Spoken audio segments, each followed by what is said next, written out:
teman-teman, bertemu lagi di channel Guru BK Konslor. Tetap semangat teman-teman ya, untuk bersama-sama terus kita menyusun modul sehingga modul teman-teman bisa lengkap untuk menyongsong materi-materi yang menarik di kurikulum Merdeka. Baiklah, kali ini kita akan menyusul modul 8 ya, untuk jenjang SMA. Modul layanan bimbing konseling tahun pelajaran 2023-2024. Adapun materi yang saya kembangkan adalah materi hemat. Nah, ini menarik teman-teman. Mengingat zaman sekarang ya, kalau dilihat menabung itu bukan hal yang cukup menjadi hal yang sulit ya, mengingat gaya hidup dari pelajar-pelajar kita kalau dilihat cukup boros ya, seperti itu. Mengapa saya mengatakan demikian? Saya sering melihat di media sosial ya, bagaimana anak-anak SMA itu memiliki handphone yang bagus-bagus ya. Kadang kita gurunya saja kalah seperti itu. Kemudian mereka memiliki laptop yang bagus-bagus pula. Ya, kita kalau dari segi positifnya berarti mereka memang benar-benar serius ya ketika ingin belajar. Makanya mereka memiliki, didukung oleh orang tuanya untuk memiliki barang-barang yang bagus ya, yang worth it lah istilahnya untuk melaksanakan pembelajaran. Nah, yang saya katakan itu cenderung bagi mereka yang tidak memanfaatkannya dengan untuk menjadi hal yang lebih baik seperti itu ya, sangat disayangkan. Hanya untuk foto-foto ya, hanya untuk keren-kerenan. Nah, itu yang bagian yang menurut saya kurang tepat sasaran ya. Apabila media-media yang saya sampaikan tadi seperti handphone maupun laptop digunakan untuk sebagai sarana belajar, tentu itu sangat baik dan sebagai bahan penunjang yang luar biasa. Baiklah teman-teman ya, di sini ya, materi ini materi hemat sangat menarik untuk anak-anak SMA ya, untuk mengingatkan kembali ya kepada mereka semuanya. Kelas 10 semester ganjil genap 2023-2024 bisa digunakan di semester ini ataupun di semester berikutnya.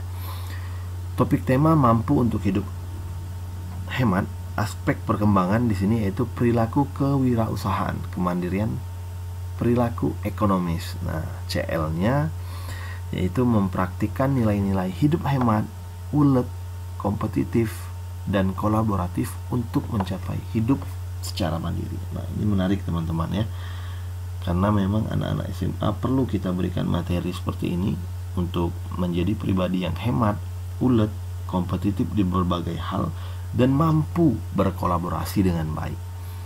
Fase perkembangannya fase SMA ya. Kelas semesternya sudah kelas 10 ganjil genap ya. Bidangnya masih di bidang belajar. Oke, materi hemat. Sebagian besar orang beranggapan hidup banyak harta adalah kehidupan yang ideal dan sumber kebahagiaan. Padahal kebahagiaan tidak melulu soal materi. Hidup hemat dan sederhana juga bisa mendatangkan kebahagiaan. Lalu, apa saja sih manfaat yang diperoleh dari perilaku hidup hemat dan sederhana? Nah, ini materinya untuk memberikan pelajaran kepada siswa ya, dan juga kepada diri kita sendiri ya, untuk kembali mengingatkan. Itulah asiknya jadi guru teman-teman ya. Asiknya jadi guru BK. Kita mencari materi-materi yang terkadang berkaitan juga dengan pribadi kita dan berkaitan pula dengan kehidupan kita sehari-hari ya. Meski banyak yang beranggapan bahwa hidup banyak uang itu sumber kebahagiaan, namun sebagian besar orang lainnya juga mampu membuktikan bahwa menjalani hidup sederhana dan hemat mampu meraih kebahagiaan serta kenyamanan.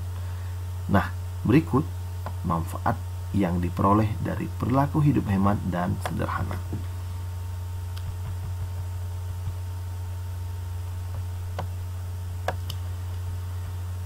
Nah, di sini ada poin-poin pentingnya, tidak sombong dan tidak boros ya. Kemudian ada bebas dari hutang. Nah, ini yang jauh lebih penting teman-teman ya. Terkadang ketika ingin memiliki sesuatu ya, cara memperolehnya ketika kita tidak sabar, ya sudah kita minjam saja atau berhutang ya. Minjam dan berhutang itu sama teman-teman ya. Oke, orang yang menjalani hidup sederhana dapat menahan diri agar tidak terjerat lilitan hutang, sebab mereka hanya akan membeli sesuatu sesuai kebutuhan dan kemampuan finansial. Ini 2 poin penting. Sesuai kebutuhan dan kemampuan finansial ya. Ini juga harus kita sampaikan kepada peserta didik kita untuk memiliki sifat-sifat seperti ini ya. Apa yang mereka miliki harus dihargai, dan ketika mereka tidak memiliki, mereka mensyukuri dengan apa yang ada saat ini, seperti itu. Dan ketika mereka ingin memiliki, mereka harus mengukur terlebih dahulu apakah ini sesuai kebutuhan dan secara finansial mereka mampu untuk memilikinya. Kemudian kita ajarkan anak-anak didik kita menabung untuk masa depan ya. Ini kalau dijadikan PowerPoint teman-teman, ini sangat menarik ya. Oke. Adapun sumbernya di sini saya dapat dari www.suara.com ya, mengenai bisnis. Baiklah, selanjutnya di sini ada LKPD ya. Kita minta anak-anak kita isi dulu, mulai dari nama, kelas, hari tanggal, judul materi layanan, tujuan, dan siapa sih pemberi materi layanan. Tentu kita ya sebagai guru BK. Kemudian ada butir pertanyaan mengenai pertemuan-pertemuan itu ya, bagaimana pemahaman Ananda terhadap materi yang disampaikan guru BK. Silakan Ananda jawab ya.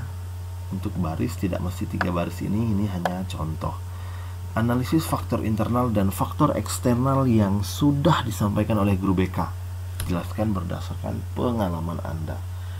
Kemudian yang ketiga, membuat kesimpulan dari materi yang disampaikan oleh guru BK. Jadi anak-anak harus terlibat di dalam setiap materi yang disampaikan oleh guru BK, sehingga mereka juga paham ya. Kemudian ada angket evaluasi pelaksanaan ya. Dari hasil yang disampaikan oleh guru BK, mereka mengisi untuk apa? Untuk mengevaluasi diri kita sendiri.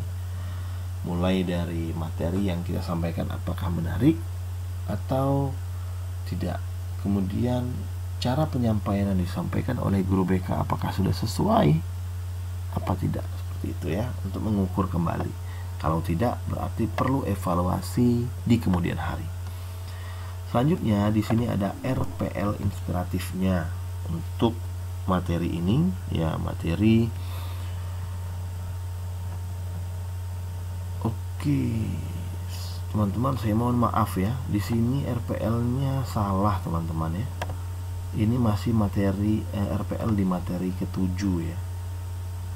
Nah, teman-teman sebenarnya bisa teman-teman sesuaikan sendiri ya, dimana di judul ini ya tinggal pindahkan saja mampu untuk hidup hemat dan perilaku kewirausahaan ya, mampu untuk hemat dan berperilaku kewirausahaan ya.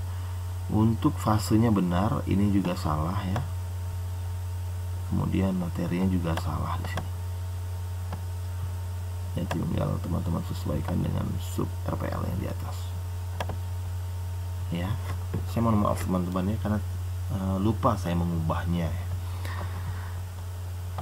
Baiklah teman-teman, semoga bermanfaat modul 8 ini. Silakan seperti biasa, silakan di-download untuk menjadi bahan referensi untuk teman-teman dalam penyusunan RPL maupun modulnya. Saya akhiri, billahi taufik wal hidayah. Wassalamualaikum warahmatullahi wabarakatuh.